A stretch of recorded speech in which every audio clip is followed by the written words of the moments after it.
నమస్తే, welcome to our channel. మాజీ MP Kesineni Nani వాళ్ళ తమ్ముడిపై అయితే ట్వీట్ల మీద ట్వీట్లు పెడుతున్నారు. మరి తన తమ్ముడికి చెందిన కంపెనీయే, బినామీ కంపెనీయే ఆర్సా అని చెప్పి ఆయన వ్యాఖ్యానిస్తున్నారు. అసలు ఈ అన్నదమ్ముల మధ్య ఉన్న వైరం ఏ విధంగా చూడాలి తెలుసుకునే ప్రయత్నం చేద్దాం. దీన్ని పూర్తిగా విశ్లేషించడానికి మనతో పాటుగా ఉన్నారు సీనియర్ జర్నలిస్ట్ డివి శ్రీనివాస్ గారు. సార్ నమస్తే. నమస్తే సార్, కేశినేని నాని వాళ్ళ తమ్ముడి చేతిలో ఓడిపోయారు సార్. మరి మాజీ ఎంపీగా కూడా పనిచేసినటువంటి ఆయన ఇప్పుడు సోషల్ మీడియా వేదికగా తన తమ్ముడిపై అయితే కొన్ని ప్రచారాలు చేస్తున్నారు. మరి ఇటీవల ఆర్సా కంపెనీ గురించి కూడా ఆయన మాట్లాడుతూ ఇది మా తమ్ముడి బినామీ కంపెనీయే అంటూ ఆయన ప్రస్తావిస్తున్నారు. అసలు ఏంటి ఈ అన్నదమ్ముల మధ్య వైరం ఏంటి, అది రాజకీయాలలోకి లాగడం ఏంటి, ఏమంటారు మీరు? రాజకీయాల్లో ఉన్నాడా? ఏదో సన్యాసం తీసుకున్నాడన్నారు, రాజకీయాల నుంచి వైదొలిగాడన్నాడు. మళ్ళీ ఈ ట్వీట్లు ఏంటి? అది కూడా జనానికి ఉపయోగపడే ఏమైనా మాట్లాడాలి కానీ ఎందుకు ఇలా రాష్ట్రానికి హాని చేసేయి? అంటే మీ ఇద్దరి మధ్య ఉన్నటువంటి వైరం ప్రజలు ఇచ్చారు తీర్పు. ఏది? ఇవాళ నువ్వు అన్ఫిట్, వాళ్ళకి కావాల్సింది మీ తమ్ముడు అని చెప్పి గెలిపించుకున్నారు. అంటే గతంలో ఇదే అహంభావం. ఏది? ఇప్పుడు 2 సార్లు విజయవాడ ప్రజలు ఆయన గెలిపించారు ఎంపీగా తెలుగుదేశం పార్టీ తరఫున.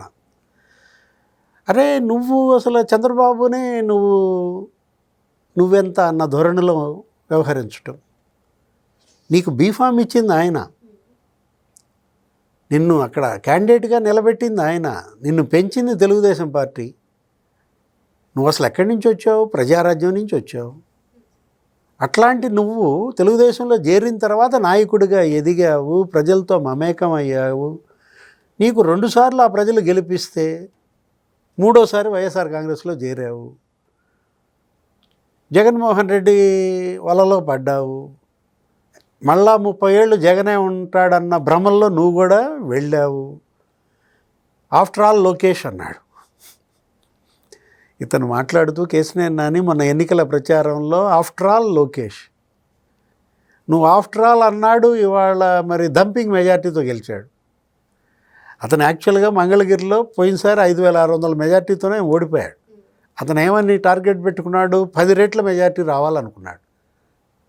56,000 ఓట్లతో గెలవాలని ప్రజలతో మమేకం అయ్యాడు. అంటే ఎలా ఒక నాయకుడు ప్రజలతో మమేకం అయితే మరి ఎలా ప్రజల విశ్వాసం పొందుతాడనేది ఒక కేస్ స్టడీ. మంగళగిరి 90,000 మెజార్టీతో గెలిచాడు. నువ్వు అన్న ఆఫ్టర్ ఆల్ లోకేష్. నువ్వు 2,90,000 మెజార్టీతో ఓడిపోయావు. ఎవరు ఆఫ్టర్ ఆల్? లోకేషా నువ్వా? అంటే అహం తలకెక్కిందా? జనం దించారా? తలపొగరు దించారా? అంటే అహంభావంతో ఆ రోజు కేశినేని నాని, ఇప్పుడు అసూయతో రగిలిపోతున్నావా? ఇప్పుడు నువ్వు 10 ఏళ్ళు ఎంపీగా చేసావు కదా, నీ తమ్ముడు ఇంకా సంవత్సరం కాల, ఇంత అసూయ? అంటే పోనీ నీ తమ్ముడు నువ్వు 10 ఏళ్ళు ఎంపీగా ఉంటే ఏమైనా అసూయ పడ్డా? నీ మీద ఏమన్నా అన్నాడా? ఎప్పుడన్నా కేశినేని చిన్ని యాక్టివ్ అయ్యేదాకా పొలిటికల్గా, అంటే అభ్యర్థిగా అతను నుంచునేదాకా వాళ్ళ అన్న గురించి ఒక మాట మాట్లాడా? నువ్వేమో అసలు నీ తమ్ముడు అంటే ఎంత అసూయ పడుతున్నావో ఇవాళ ఇంకోసారి బయటపడింది. అహం వల్ల నాశనం అయ్యావు, ఇప్పుడు అసూయ వల్ల నాశనం అవుతావా? ప్రజలు దేన్నైనా నీకు అంగీకరిస్తారు, హర్షిస్తారు, కానీ అహంభావిని హర్షించరు. అసలు అసూయ చెందే వాళ్ళని అసలు మరీ భరించరు. ఇప్పుడు కేశినేని నాని ఏమన్నాడు? అర్సా కంపెనీ గురించి మాట్లాడుతూ అదేదో సతీష్ అబ్బూరి ఇతని క్లాస్మేట్ అనో ఏదో పుట్టించాడు. ఇప్పుడు అతను సీనియర్, ఇతనికి ఒకే కాలేజీలో చదువుకుని ఉండొచ్చు. వాళ్ళంతా కలిసి అక్కడ ఐటీ సినర్జీ సర్వ్ అని ఒకటి పెట్టారు. దానికి లోకేష్ను ఆహ్వానించారు. మంత్రిగా ఆయన అక్కడికి వెళ్ళాడు. అక్కడ అందరితో ఆయన మీటింగ్స్ పెట్టుకున్నాడు. 2,500 మంది పారిశ్రామికవేత్తలు వచ్చారు. ఈ సత్యనాదెళ్ళ, సుందర్ పిచాయి, ఇంద్రా నూయి, ఆ తర్వాత యాపిల్ సుబ్రహ్మణ్యం, వీళ్ళందరూ వచ్చారు అక్కడ. గూగుల్ వాళ్ళు కావచ్చు, మైక్రోసాఫ్ట్ కావచ్చు, పెప్సికో కావచ్చు, అన్ని కంపెనీల ప్రతినిధులతో లోకేష్ అక్కడ మీటింగ్ అయ్యి ఆంధ్రప్రదేశ్లో పెట్టుబడులు పెట్టమని పిలిపించాడు. దాని ఫలితం మనం చూసాం. గూగుల్ క్లౌడ్ ఒప్పందం చేసుకుంది. మైక్రోసాఫ్ట్ మొన్న కూడా బిల్ గేట్స్ కలిశారు కదా, చంద్రబాబుని దావోస్లో కూడా కలిశారు కదా. అంటే ఇప్పుడు ఆ సంస్థలన్నీ ఇక్కడికి వస్తుంటే టీసీఎస్ వచ్చింది. ఇప్పుడు టీసీఎస్ ఎవరిది? టాటా వాళ్ళది. వాళ్ళకి ఎకరం 99 పైసలకి ఇచ్చారని చెప్పి వీళ్ళు కడుపులు నొప్పి. టాటా కంపెనీ మీదే వీళ్ళు దుమారం అయిపోయారంటే ఆ టాటా కంపెనీయే వీళ్ళని బతికిచ్చింది. కేసినేని నాని ఎవరిని చెప్పుకుని బతికాడు? టాటా లేకపోతే ఎక్కడమ్మా ఇల్లు? ఆ బస్సులన్నీ కొనుక్కుంది అక్కడే కదా.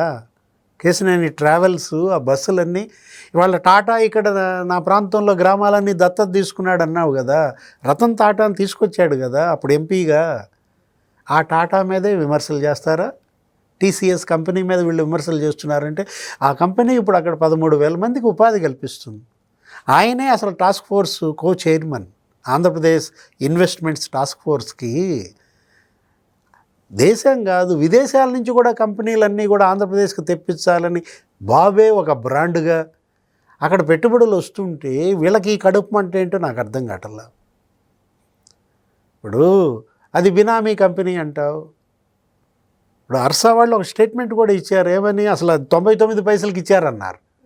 వాళ్ళ నీలి మీడియా, కూలి మీడియా, కొమ్మినేని కూడా ఇక అది ఎట్లా ఇస్తారు 99 పైసలకి? కనీసం టీసీఎస్కి ఇచ్చారంటే అర్థం ఉంది. ఈ అర్సా అంటారు వాళ్ళు అసలు దాన్ని ఉర్సా అన్నారు. అంటే దాని పేరు కూడా వీళ్ళకి తెలియదు అనమాట. దాన్ని పలకటం కూడా వీళ్ళకి రాదనమాట. దాన్ని ఇప్పుడు యాక్చువల్గా 60 ఎకరాలు అన్నారు. దానిలో 56.5 ఎకరాలు 50 లక్షలకు కొన్నారు. ఎకరం 50 లక్షలకి భూమి ఇస్తే నువ్వేమని రాంచావు? నీ మీడియాలో 99 పైసలు అన్నావు. ఇతనితో ఏమని ట్వీట్లు పెట్టించారు? అదే కదా. అంటే ఎక్కడ 50 లక్షలు, ఎక్కడ 99 పైసలు? వీళ్ళు ఎలా గుడ్డ గాల్చి ముఖానేసి తుడుచుకోమంటున్నారో. అంటే అబద్ధాలు అబద్ధాలు అబద్ధాలైనా వీళ్ళ బతుకే అబద్ధమా? ఇప్పుడు ఇంకా 3.5 ఎకరాలు ఎకరం ₹1,00,00,000 చొప్పున ఇచ్చారు. 56.5 ఎకరాలేమో 50 లక్షల చొప్పున ఇస్తే మిగిలిన 3.5 ఎకరాలు వాళ్ళేంటి అక్కడేదో డేటా సెంటర్ పెట్టాలని 2 ఏళ్లలోపు కంప్లీట్ చేయాలని తొలి దశ 5,778 కోట్లు ఏమో పెట్టుబడి పెడతామన్నారు. ఆ సతీష్ లేకపోతే తాళ్ళూరి జై, అతను వార్నర్, ఎరిక్ వార్నర్. అంటే వాళ్ళంతా కూడా అక్కడ సిలికాన్ వ్యాలీలో కొన్ని దశాబ్దాల అనుభవం ఉంది. స్టార్టప్లు పెట్టారు. ఇప్పుడు ఒకవేళ వాళ్ళు పెట్టలేదనుకో క్యాన్సిల్ అవుద్ది. ఇప్పుడు భూ కేటాయింపులను రద్దు చేస్తారు. వాళ్ళకి 2 ఏళ్లలో అది కానీ కంప్లీట్ చేయకపోతే, వాళ్ళు అనుకున్న పెట్టుబడులు తీసుకురాకపోతే. అంటే ఆంధ్రప్రదేశ్ అభివృద్ధి చెందుతోంది. ఈ పెట్టుబడుల గమ్యస్థానంగా ఇది మారింది. పారిశ్రామికవేత్తలంతా ఇక్కడికి మళ్ళా వస్తున్నారు. ఆర్సెల్ఆర్ మిట్టల్ కంపెనీ 1,50,000 కోట్లతో అక్కడ స్టీల్ ప్లాంట్ అనకాపల్లిలో పెడుతోంది. మోడీ వచ్చి అక్కడ 2 లక్షల కోట్లతో శంకుస్థాపనలు, భూమి పూజ చేశాడు. 1,50,000 కోట్లతో ఎన్టీపీసీ గ్రీన్ హైడ్రోజన్ హబ్ అక్కడ పెడుతున్నారు. రేపొద్దున అమరావతి వస్తున్నాడు. 1,00,000 కోట్లకి ప్రధాని మోడీ శంకుస్థాపనలు, భూమి పూజ. మే 2 5 లక్షల మందితో జన సమీకరణ అంట. దగ్గర 4-5 వేల మంది పోలీసుల బందోబస్తు అంట. 1,00,000 కోట్లతో అక్కడ వర్కులకి ఆయన శంకుస్థాపన చేస్తుంటే ఇక వీళ్ళు బిగించేశారా? ఈ బురద జల్లుడా? కేసినేని నాని ఈ ట్వీట్ల వెనక ఎవరున్నారు? అంటే ఎట్లా ఒక అహంభావంతో వ్యవహరించావు? ఎలా అసూయతో మాట్లాడుతున్నావు? ఇప్పుడు కేసినేని చిన్ని కూడా దానికి రీట్వీట్ చేశాడు. ఏదో ఒక ట్వీట్ పెట్టాడు. ఏమని? సోషల్ మీడియా రోడ్లపైన ఎవరో ఒక సైకో తిరుగుతోంది, మతిభ్రమించి తిరుగుతోంది, ప్రజలారా అప్రమత్తంగా ఉండండి అంటూ నానిని ఒక సైకో చేసి పారేశారు. సైకో పోవాలి, సైకిల్ రావాలని కదా వీళ్ళు ఈ ప్రభుత్వాన్ని తెచ్చుకుంది. ఇప్పుడు సైకో నానియా, గతంలో సైకో జగన్ అన్నారు. కాబట్టి అప్రమత్తంగా ఉండాలి. ఏంటి? పారా హుషార్. ఇవాళ ఈ సైకోల బారి నుంచి రాష్ట్రాన్ని ప్రజలే కాపాడుకోవాలి. మరి మొత్తానికి ఎలాగో గత ప్రభుత్వ హయాంలో పరిశ్రమలు రాష్ట్రానికి రాకపోగా ఇప్పుడు రాష్ట్రానికి పరిశ్రమలు తరలి వస్తున్న వేళ ఇలాంటి అసత్య ప్రచారాలకు తెరదీస్తున్నారని చెప్పి సార్ చెప్తున్నారు. Thank you sir. నమస్తే.